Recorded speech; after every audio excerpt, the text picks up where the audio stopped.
Mass మహారాజా Raviteja cinema journey ఈ మధ్య కాలంలో చాలా స్లో అయిపోయింది. ఒకవైపు వరుసగా వస్తున్నటువంటి సినిమాలు, మరొకవైపు ఆ వస్తున్న సినిమాలన్నీ ఫ్లాప్ అవుతున్నటువంటి సందర్భాలు కూడా చాలా క్లియర్‌గా కనిపిస్తున్నాయి. అంటే ఒక రకరకాలైనటువంటి ప్రయత్నాలు చేస్తున్నాడు, రకరకాలైనటువంటి ప్రయోగాలు చేస్తున్నాడు. కాకపోతే కథల ఎంపికలో మాత్రం చాలా తడబడుతున్నాడు, చాలా ఇబ్బంది పడుతున్నాడు. ఆ కారణంగానే వస్తున్న సినిమాలన్నీ కూడా బాక్స్ ఆఫీస్ దగ్గర బోల్తా కొడతా ఉన్నాయి. బాక్స్ ఆఫీస్ దగ్గర డిజాస్టర్స్‌గానే మిగిలిపోతా ఉన్నాయి. కొంతలో కొంత ఈ మధ్య కాలంలో విడుదలైనటువంటి 'భర్త మహాశైల విజ్ఞప్తి' అనే సినిమా కొంతవరకు ఆకట్టుకుంది, మెప్పించింది. అంటే అది కూడా పెద్ద బిగ్గెస్ట్ హిట్ కాదు. జస్ట్ హిట్ టాక్ లాగా తెచ్చుకుంది. దానికి కారణం ఏంటంటే రవితేజ ఇమేజ్ మార్చాడు, ట్రెండ్ మార్చాడు.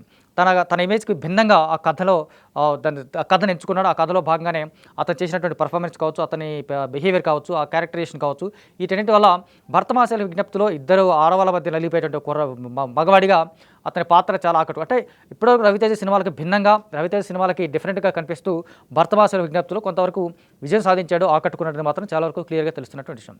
ఆ రూట్‌లోనే ఇప్పుడు ట్రెండ్ పూర్తిగా మార్చేశాడు. తన ఇమేజ్‌కి చాలా భిన్నంగా, అసలు చాలా దూరంగా, అసలు ఈ ఇమేజ్‌కి ఏమాత్రం సంబంధం లేని క్యారెక్టర్‌తో 'ఇరుముడి' అనే సినిమాతో రాబోతా ఉన్నాడు.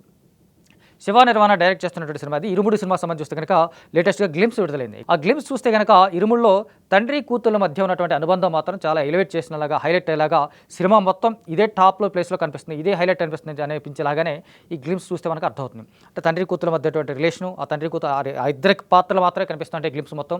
ఆ ఇద్దరు పాత్రల మధ్య వచ్చినటువంటి సన్నివేశాలు కావచ్చు, ఆ సన్నివేశాల్లో వచ్చినటువంటి ఒక మెమరబుల్ మూమెంట్స్ కావచ్చు, ప్లెజెంట్ మూమెంట్స్ కావచ్చు, తండ్రి కూతుళ్ళ మధ్య వచ్చినటువంటి అనుబంధం కావచ్చు.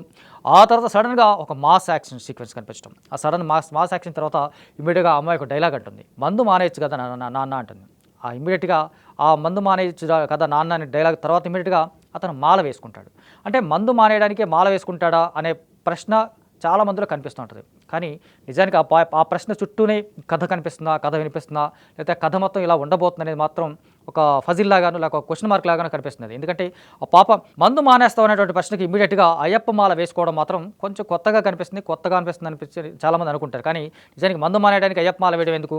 అయ్యప్ప మాల వేసుకుంటేనే మందు మానేసుకుంటారా? లేదా మందు మానేయడానికి కోసమే అయ్యప్ప మాల వేసుకుంటారా? అనేటువంటి రకరకాలైనటువంటి ప్రశ్నలు కూడా మిగిల్చేలాగానే ఈ గ్లింప్స్ కనిపిస్తుంది. కానీ వాస్తవంగా చూస్తే అయ్యప్ప మాలకి మందు మానేయడానికి సంబంధం ఉండకపోవచ్చు. అంటే ఆ అమ్మాయికి సంబంధించి, అంటే తండ్రి కూతురు మధ్య వచ్చినటువంటి అనుబంధం కావచ్చు, ఆ పాపకు సంబంధించి ఏదో ఒక అనారోగ్యమైనటువంటి చాలా భారీ స్థాయిలో ఒక అనారోగ్యమైనటువంటి పరిస్థితి రాబోతుందేమో. ఆ అనారోగ్య పరిస్థితి నుంచి తట్టుకొని అతను దేవుడిని నమ్ముకొని, ఆ దేవుడు కోసం తన కూతుర్ని బాగు చేయాలని చెప్పేసి కూతురు కోసమే తను ఒక మాల వేసుకుంటాడు. ఆ మాల వేసుకునేటువంటి ప్రయత్నంలో కావచ్చు, ఆ ప్రయాణంలో భాగంగా వచ్చినటువంటి సన్నివేశాలు కూడా ఎలా ఉంటాయని చెప్పేసి కూడా మిగతా సినిమాలో ఉండొచ్చు అనిపించేలాగా అనిపిస్తుంది మనకు సింపుల్గా చూస్తే. శివ నిర్మాణ డైరెక్ట్ చేసిన సినిమాలు అంటే ఫస్ట్ సినిమా 'నిన్ను కోరి', 'మజిలీ' కావచ్చు. 'మజిలీ' రెండు సినిమాలు కూడా చాలా మంచి విజయాలు సాధించాయి. ఆ తర్వాత 'టక్ జగదీశ్' ఫ్లాప్ అయింది. ఆ తర్వాత 'ఖుషి' సినిమా కొంచెం అబవ్ యావరేజ్‌గా సాగింది అది. ఆ తర్వాత అతను సడన్‌గా 'ఇరుముడి' లాంటి ఒక కంటెంట్ సెలెక్ట్ చేసుకోవడం, 'ఇరుముడి' లాంటి కథకి రవితేజ యాక్సెప్ట్ చేయడం మాత్రం చాలా బిగ్గెస్ట్ థింగ్ లాగా కనిపిస్తుంది. ఆ రవితేజ సినిమా సంబంధించి అది కంప్లీట్‌గా రూరల్ బ్యాక్‌డ్రాప్‌లో వచ్చే సినిమా లాగా కనిపిస్తుంది. అంటే ఒక గ్రామీణ స్థాయిలో వచ్చేటువంటి అంటే ఆ సినిమా గ్లింప్స్‌లోనే కనిపించినటువంటి సన్నివేశాలు కావచ్చు, గ్లింప్స్‌లో వచ్చినటువంటి విజువల్స్ కూడా చాలా బ్యూటిఫుల్‌గా ఉంటాయి. అద్భుతంగా ఉన్నట్టుగా మనకి కనిపిస్తోంది. సో రవితేజ ఇమేజ్‌కి పూర్తిగా భిన్నంగా, అసలు కంప్లీట్‌గా దూరంగా కనిపిస్తూ, గెటప్ కావచ్చు, మేకోవర్ కావచ్చు, చాలా సింపుల్‌గా కనిపిస్తూ ఆల్మోస్ట్ ఒక మిడిల్ క్లాస్ పర్సన్ లాగాను, లేకపోతే లోయర్ మిడిల్ క్లాస్ పర్సన్ లాగాను కనిపించేలాగానే ఆ పాత్ర ఉండబోతుంది మాత్రం మనకు అర్థమవుతుంది. మొత్తంగా 'ఇరుముడి' గ్లింప్స్‌తో మరీ పెద్దగా ఆకట్టుకోలేకపోయారు. అద్భుతంగా ఉందని చెప్పలేము, లేదా ఈ ఎక్స్ట్రాడినరీగా ఉందని చెప్పలేం. కానీ రవితేజకి సంబంధించి ఇది ఒక కొత్త పాత్రలాగా, భిన్నమైనటువంటి పాత్రలాగా ఉండబోతుందనేది మాత్రం చాలా క్లియర్‌గా తెలుస్తుంది.